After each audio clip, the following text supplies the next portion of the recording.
to shoot a cattle gate or a pipe gate or pipes of any kind. And the second thing is how to use a tripod. There's really, I have only known of about 3 techniques to shoot a barricade or a pipe gate. One is to push into it, one is to pull back, and one is to do nothing but free recoil. We're not going to talk about free recoil. It's difficult at best, and you can't see your impact or your miss, and I prefer you to be able to see that. So if everybody will come up over here, you'll be able to see what I'm doing a little bit better. My rifle first. And this is just a bare barricade. I like to push into it, and I try to make like a human tripod. So I'm going to get a wide base, both my feet this way, and a tripod into it like this. Okay. Left hand is going to be on my scope, right hand obviously on the grip, and I'm going to push down here, and I'm going to pull down here, and that's going to control my wobble when I'm on target. And I'll adjust that pressure as I need it. If it's too much, then I won't use as much pressure. But the important thing is I'm driving into the barricade as much as I can without pushing it off. Okay. Most of the time they're going to be a little more stable than this one. Sometimes they're not. They're going to do that on purpose. So I'm going to drive in, control my wobble, control my breathing, just like that. So when you transition on a pipe gate, it's real important to be conscious of safety. This is where you'll get thrown out of a match for breaking a 45 rule. I mean a 90-degree rule. I prefer you not break the edges when you pull your rifle. You're going to come straight back and straight up. Grab your bag, move your bag, straight back and straight in. No left and right. And control your rifle as best you can. If you try to hold it with one hand and you drop it, it's going to go that way or it's going to go that way. We don't want that. So I'll help you with that. I'll be standing right here. If I start seeing something, I'll stop you. You know, we're not under the clock. We want to learn. Typically, I'll shoot this barricade top to bottom because it's fast. If I'm at a match and I don't have a good wind call yet, I can drop prone on my first position, get a good wind call, and then move up from there. It takes longer to get into the prone and out of prone than virtually any other position.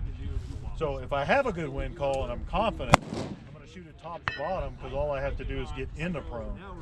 I don't have to get out of prone under the cloth if I'm concerned about that.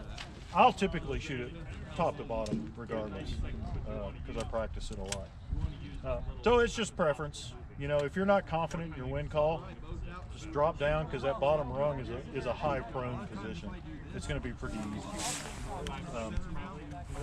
Any questions on that? How to shoot a cattle gate? It's hard.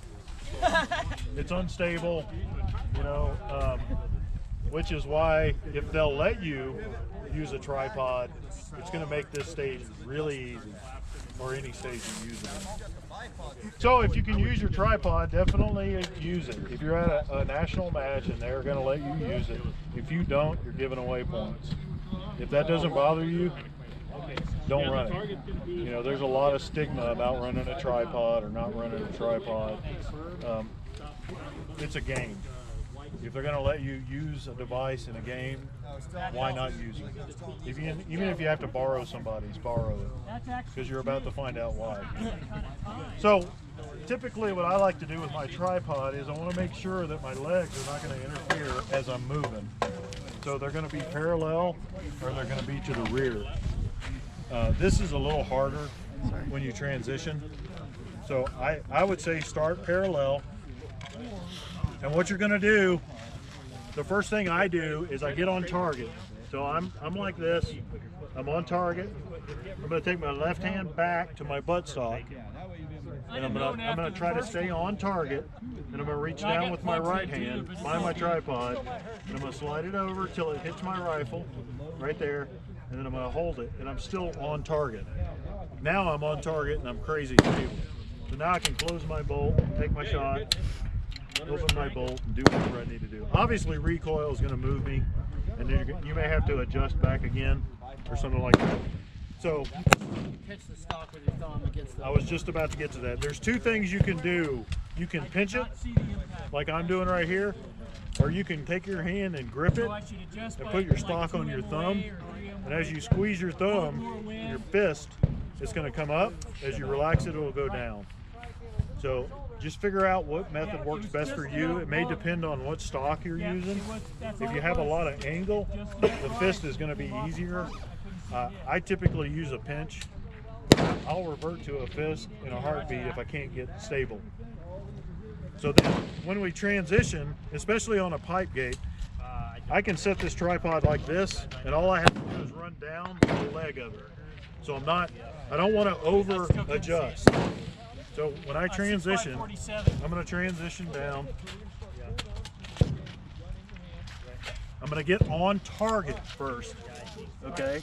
I'm going to find my target. I'm going to move my left hand. I can just move it over now, and then I'm right on target. If you're going to use your left hand to move the tripod, try to, anytime you use your right or left hand, try to get low, because you want to pick it up a little bit and drag it. If you have to move it back right, you don't want to push this leg. Push it up here, push it over, down, and drag it. Push it over. You always want to have that spreading tension on it. Yeah, because if you push here, now you're unstable. Yeah, and then it's going to fall over, and you don't have a good stability. The important thing is, what you don't want is like halfway to your rifle and then squeeze. Because then I pick up a leg. Give it a run. Okay, or I pick up a rear leg, and now there's no point. You're going to see, if you're on target and you're moving left and right, this is not flat. Stop, get it flat, correct it. If you have to move your rifle over a little bit, whatever. So we're gonna be like that.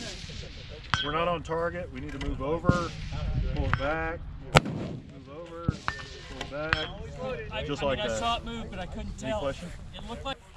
So I want you to come up and get on my gun, because it's here, This way, so and get on target, not with the tripod. Oh, it yet. hit it, but Just I get on couldn't tell target where. and see how well you can hold on target. It should be pretty close. Get back of it. That should be easy. You find it?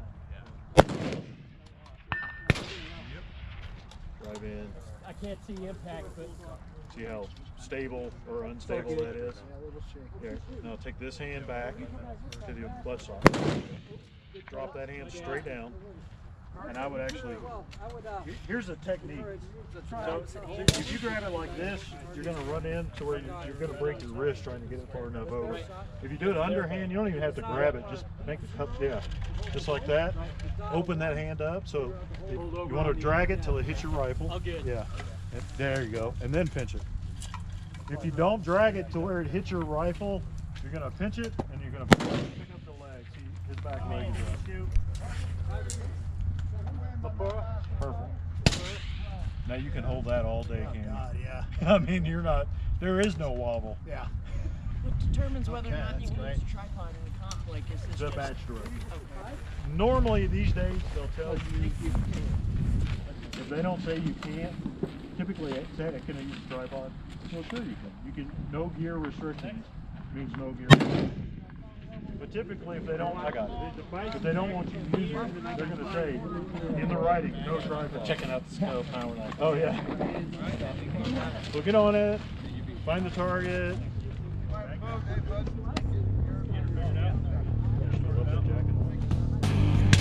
Thanks, Rich.